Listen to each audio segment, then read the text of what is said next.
president, John Birney.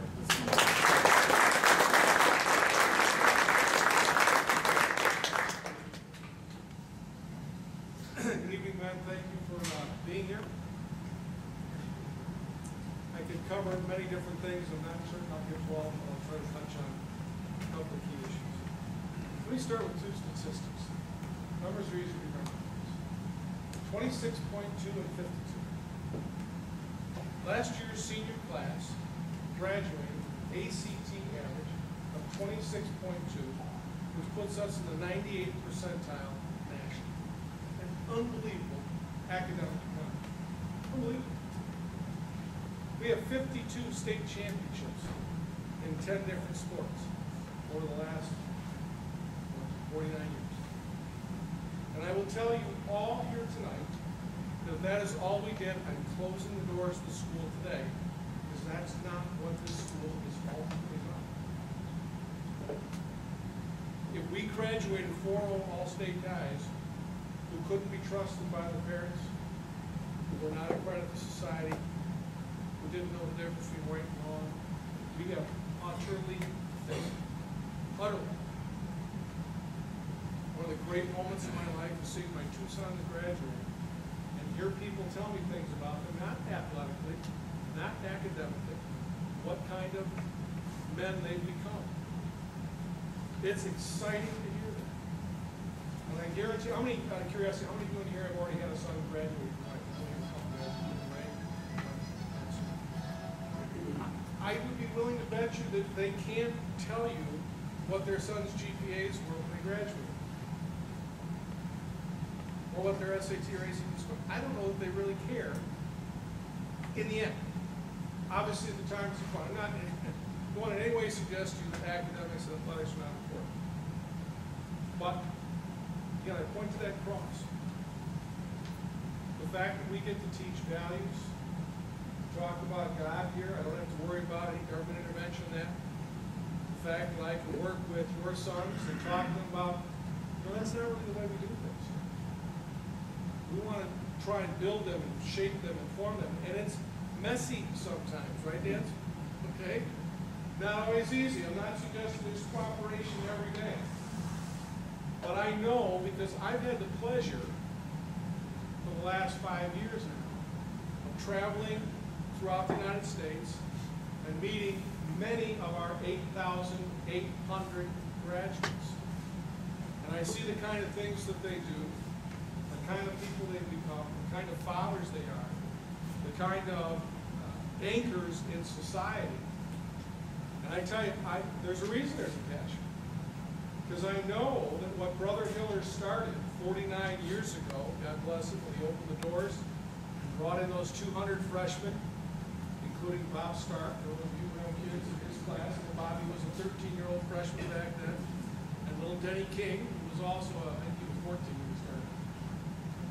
For the past 49 years, the objective mission of the school has been, the simple line, is to foster the intellectual, spiritual, the emotional, the cultural, and the moral development of its students. There aren't many schools that can say that. Of course, Catholic schools can. Faith-based schools can. Lutherans, they do it. It's why we are so important to society. Who else teaches values? What other institutions in our society reinforce the kind of lessons that you want your sons to learn? Who doesn't? The people that we hire here, we hire to be role models. We're not perfect. We have our bad days. Hey, guess what? Our teachers get frustrated with your sons sometimes, just like you do. Okay, I get frustrated by what I get it. But at the end of the day, you know what your mission is as a father. And they know what their mission is. And they recoup because they know what we're trying to do here. Yes, we want them to go to college. Here's another statistic for you. Throw this out occasionally. We'll probably hear about this next year. I understand John Cherry probably is going to run for the Democratic governor's job. About 5 years ago, you can look this up, it's online. They wrote what was called the Cherry Commission Report. The Cherry Commission Report was an analysis of K-12 education in the state of Michigan. And they did a 20-year statistical analysis. They took every single freshman in high school for 20 years, and they extended it out 9 years. So they gave him 4 years of high school and then 5 years of college. And here's what they found in the state of Michigan. You can look this up because you're not going to believe it. 18% had earned a bachelor's degree,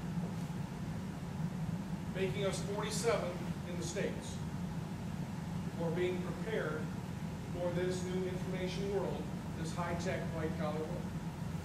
18%, less than 1 in 5, have a degree. I'm not sure about you, but my perception is that the opportunity for that 4 out of 5 to raise a family, to take care of them, to raise money, to work professionally, I got my doubts.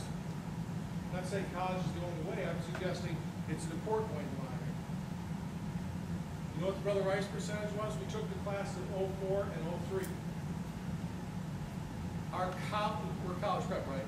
In the old days, it used to be when we got into this college. Those two classes, the graduation rate was 98% in 5 years. In 4 years, it was 80%. And a lot of the 5-year guys wrote me and they were mad at me because it made them look like pikers because they were telling me, hey, I'm in a 5-year program and I'm a double major. We didn't have the old idea about the 7 years of college John Belushi did. That is not real common here at Brother Rice. Okay? And again, I come back to why is that important? Because one of the things that Brother Rice is trying to do and has historically done is to make a difference. How many of you would be satisfied in here if your son graduated here with great grades and was a great athlete and was in the play and we wanted him to help out for as fast as we could because nobody liked him and we wouldn't give him the keys, we wouldn't trust, we wouldn't. Keep an eye on it. We would have utterly failed. Instead, what we find out historically is that for the 4 years between a kid is a boy and becomes a man, that 14 to 18-year time frame, if you surround him in an environment where you pray regularly and you teach theology and you do Christian service and you have opportunities for retreats, I forgot I had one more there, sorry, theological element there, and you put them with good people and you surround them with role models and you do it day after day after day, you know what happens? You get guys that I meet who are in their 40s and 50s, and now our oldest guys are 62. First graduating class is 1964, so we just turned 62 this year. You get guys who are teary-eyed about their experience. They're not teary-eyed because they remember the quadratic equation, right? They're not teary-eyed because they can remember who the first 12 presidents were. They're teary-eyed because they know that what they were given was consistent with what mom and dad were trying to give them. And they know that it's made them a better person. And they now see it as it plays out in terms of their own marriages, their own children, their own businesses, their own lives.